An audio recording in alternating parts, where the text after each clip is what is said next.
Hello बच्चों, कैसे हैं आप सभी। आज हम लोग एक बहुत यूनिक सब्जेक्ट के साथ आए हैं। बिहार बोर्ड के लिए खासकर यूनिक इसलिए क्योंकि इसमें एपियर होना तो कंपलसरी है लेकिन पास करना कंपलसरी नहीं है। और बच्चे इसे बहुत आसान में ले लेते हैं कि चलो इसमें तो पास करना कंपलसरी है नहीं। कुल मिला के इसके साथ सौतेला व्यवहार करते हैं, लेकिन आपको सौतेला व्यवहार नहीं करना है। हम जिस सब्जेक्ट की बात करते हैं उससे मेरी मुराद अंग्रेजी है। अंग्रेजी को बच्चे साफ से इग्नोर करते हैं, सोचते हैं कि किसी तरह से पास कर जाएं, वो भी बच्चा है, नहीं पास करें कोई बात नहीं है। लेकिन ऐसी बात नहीं है। आपको अंग्रेजी में पास करना कितना ज़्यादा ज़रूरी है यह आपको मैट्रिक के जस्ट बाद पता लग जाएगा। आपको कहने के लिए तो हो जाएगा कि आपने फर्स्ट डिवीज़न कर लिया, अच्छा मार्क्स ले आया। अगर अंग्रेजी में किसी वजह से क्रॉस लग जाता है और आप आगे कोई अच्छी पढ़ाई करना चाहते हैं तो वहाँ आपको एहसास होगा कि अंग्रेजी में हम फेल कर गए हैं, अंग्रेजी में मेरा मार्क्स नहीं है। और बहुत ज़्यादा बार तो ऐसा होगा कि सिर्फ अंग्रेजी में कम मार्क्स की वजह से आपको किसी अच्छे इंस्टीट्यूशन में एडमिशन नहीं होगा। तो कुल मिलाकर इन सब बातों को ध्यान में रखते हुए हमें अंग्रेजी पे भी फोकस करनी है। अंग्रेजी के कुछ एरियाज हैं जहाँ से क्वेश्चन अक्सर पूछा जाता है। उसमें से एक है इनफॉर्मल लेटर। अक्सर इनफॉर्मल लेटर पूछा जाता है। पहले हम आपको एक सरसरी व्यू दे दें। लेटर दो टाइप का होता है, एक है फॉर्मल लेटर, एक है informal letter. Formal letter generally आप ऑफिसेज को लिखते हैं, जैसे आपको स्कूल में लिखना है छुट्टी वगैरह के लिए, जैसे आपको किसी पेपर के एडिटर को लिखना है या कि फिर म्यूनसिपैलिटी ऑफिस वगैरह में लिखना है। ये सारा इनफॉर्मल लेटर है, सॉरी फॉर्मल लेटर है। मतलब उससे आप अपने रिश्तेदारों को नहीं लिखते हो, किसी ऑफिस में लिखते हो। इनफॉर्मल लेटर यानी अनौपचारिक पत्र वो पत्र है जिससे आप किसी रिश्तेदार को लिखते हो, दोस्त को लिखते हो, सगे संबंधी को लिखते हो। ये इनफॉर्मल लेटर है। आज हम लोग इनफॉर्मल लेटर पे बात करेंगे। इनफॉर्मल लेटर का पहले मैंने फॉर्मेट लिखा है, फिर आपको हम लिखने का तरीका भी बताएंगे।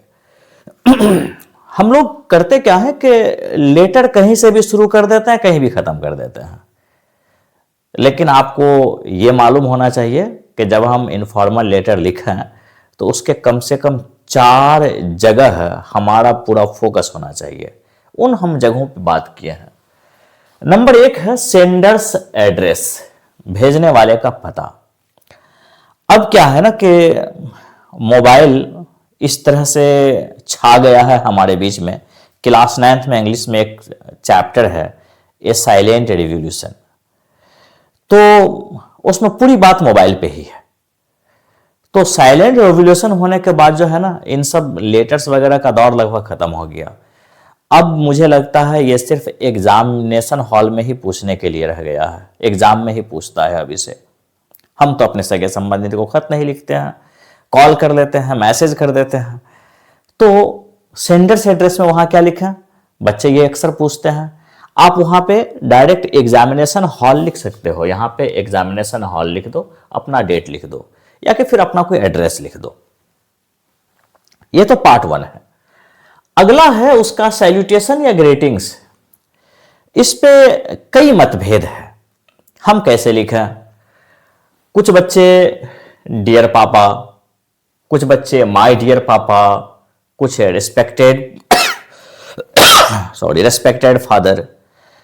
आप इनमें से जो मर्जी है वो लिख लें, लेकिन जो जरा जरा सी फर्क है, हम लोग डियर लिखते हैं खासकर ऐसे ही जो दोस्त अहबाब है उनके लिए, ऐसा कहा जाता है। बहुत क्लोज फ्रेंड है उसके लिए हम लोग थोड़ा सा और ज़्यादा अच्छा करके माय डियर लिखते हैं।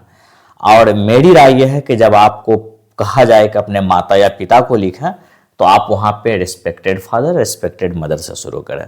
ग्रीटिंग्स जब शुरू करें तो रिस्पेक्टेड फादर या रिस्पेक्टेड मदर से शुरू करें। थोड़ा अलग भी रहेगा, अच्छा भी लगेगा, और मेरे हिसाब से ये बहुत अच्छा चीज़ है लिखना, रिस्पेक्टेड फादर, रिस्पेक्टेड मदर वगैरह।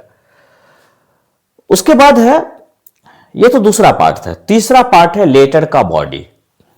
ये 3 पार्ट में डिवाइडेड है। एक पार्ट है इंट्रोडक्शन। इंट्रोडक्शन में आप क्या करते हैं, लिखा है कि start with tell about your wellbeing and asking about there.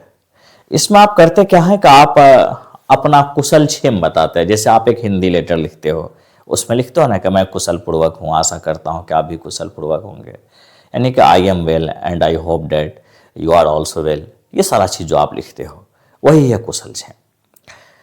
उसके बाद सेकंड है उसका मेन कंटेंट। ये मेन कंटेंट लिखना थोड़ा सा हमारे लिए मुश्किल हो जाता है। खत में जो कहा गया है, जैसे खत में कहा गया है कि आप अपने फादर को एक लेटर लिखो जिसमें आप उन्हें बोलो कि कुछ रुपए भेज दें ताकि तुम एक साइकिल खरीद सको। तो since English is not our mother tongue, so we felt very difficulties to write in English. ये हमारी मादरी जुबान नहीं है, हम लोग बहुत ज़्यादा परेशानी महसूस करते हैं डायरेक्ट इंग्लिश में लिखना। तो एक दो हम आपको बता देंगे उसका मेन कंटेंट कैसे लिखा जाता है, आप उसे याद कर लेंगे, वो काम आ जाएगा। हाँ, इंट्रोडक्शन तो हम ऐसे लिखेंगे कि आप उसे याद कर लें और सारे खत में वही इंट्रोडक्शन लिखें उसका। उसके बाद है क्लोजिंग लाइंस। आप खत के अंत में जो लिखते हैं, जैसे लिखते हैं please convey my best regard to mummy, अगर पापा को लिख रहे हैं तो 1000 ऑफ लव्स टू चिल्ड्रेन या 1000 ऑफ लव्स टू चुन्नी एंड मुन्नी, आपका छोटा भाई बहन चुन्नी मुन्नी है। ये सारा चीज ये है लेटर का क्लोजिंग्स। सिर्फ आपको दिक्कत होगी थोड़ी सी शायद मेन कंटेंट लिखने में, हम उस पर भी बात करते हैं। मतलब जब हम खत बंद करते हैं, लिखना खत्म करते हैं, तो आप वहां लिखते हैं ना विशेष टेक केयर, इस तरह का मैसेज वगैरह लेते हैं आप। और चौथी बात है your loving friend, your loving सन, ये सारा चीज आप लिख सकते हैं। तो ये है आपका एक खत का सीधा सीधा फॉर्मेट। 4 पार्ट है, चारों पार्ट पे आपकी नजर होनी चाहिए कि चारों पार्ट लिखाया या नहीं लिखाया हमारे खत के अंदर में। ठीक है, इसमें सबसे ज्यादा मार्क्स आपको आता है बॉडी ऑफ द लेटर में। ये आपने कैसे लिखा है, तो इसको भी लिखने के लिए इंट्रो तो आपने याद ही कर लिया, क्लोजिंग लाइंस आपने याद कर लिया, मेन कंटेंट में थोड़ी सी दिक्कत होती है। आइए देखते हैं हम लोग एक खत लिख के, एक खत का एग्जाम्पल लेते हैं। तो बच्चों अभी आप देख पा रहे हैं, आपको जो अभी अभी फॉर्मेट बताया गया था इनफॉर्मल लेटर का, उसी पे हम जो है आपको एक इनफॉर्मल लेटर लिख के दिखाया। आपके बॉडी में जो मैंने 3 पार्ट बताया था, एक इंट्रोडक्शन, एक मेन कंटेंट और एक जो क्लोजिंग लाइंस था, तो इंट्रोडक्शन और क्लोजिंग लाइंस हम लिख दिए हैं। मेन कंटेंट डिपेंड करता है कि क्वेश्चन किस तरह का पूछा गया है, हम लोग उस पर भी बात करेंगे। ये जो हम लिखे हैं ना, ये एक कॉमन चीज है जो सारे लेटर में काम करेगा। आप इसे अच्छी तरह से मेमोराइज कर लेंगे, क्योंकि आपको जितना भी लेटर पूछा जाए उसमें आप ये चीज लिख सकते हैं। सिर्फ मेन कंटेंट आपको हल्का चेंज करना पड़ेगा, जो 1.5-2 लाइन का होगा। आइए इसको हम एक बार देख लेते हैं, इसमें क्या क्या चीज है। यहां मैंने ठकुरनिया मुड़िया ये एड्रेस इसलिए लिया है कि वही मेरा स्कूल है। डेट आप लिख लिए हैं, ये आप ऊपर में लिखा हुआ देखे थे फॉर्मेट में के सेंडर से एड्रेस होता है और डेट होता है। फिर मैंने लिखा है रिस्पेक्टेड फादर, यानी सबसे बेहतरीन सैल्यूटेशन जो मुझे लगता है, रिस्पेक्टेड फादर। आगे लिखा है I am well and hope that you are also fine. इस लाइन का मतलब समझ गए होंगे, मैं अच्छा हूं और उम्मीद करता हूं कि आप भी अच्छे हैं। I just received your letter and felt very happy. मुझे अभी अभी आपका खत मिला, बहुत खुशी हुई। आफ्टर रीडिंग योर लेटर, आपका खत पढ़कर my joys knew no bounds, my joys knew no bounds, मेरी खुशियों का ठिकाना न रहा। प्रोवर्ब है, जॉयज न्यू नो बाउंड्स, मेरी खुशियों का ठिकाना नहीं रहा। आगे लिखा हुआ है कि my studies are going very well, मेरी पढ़ाई बहुत अच्छी चल रही है। I have prepared all my subjects, मैंने अपने सारे सब्जेक्ट्स की तैयारी कर ली है। Only a little preparation in English is left, सिर्फ थोड़ी सी तैयारी करना अंग्रेजी में बाकी है। ऐसे ही लिख दिया है, आप सारे खत में लिख सकते हैं। Please pray that I pass the exam with good marks, आप मेरे लिए दुआ करें कि मैं इस इम्तिहान को अच्छे नंबरों से पास कर जाऊं। उसके बाद मेन कंटेंट है, मेन कंटेंट खत कैसे पूछा गया एग्जाम में उस पर डिपेंड करता है। अच्छा, मेन कंटेंट में आप क्वेश्चन से भी 1-2 लाइन इसमें लिख देते हैं ना, मेन कंटेंट में क्वेश्चन के हिसाब से भी तो चलेगा। ये कम से कम आपको अच्छी तरह से याद होनी चाहिए, खासकर बिहार बोर्ड के बच्चों के लिए।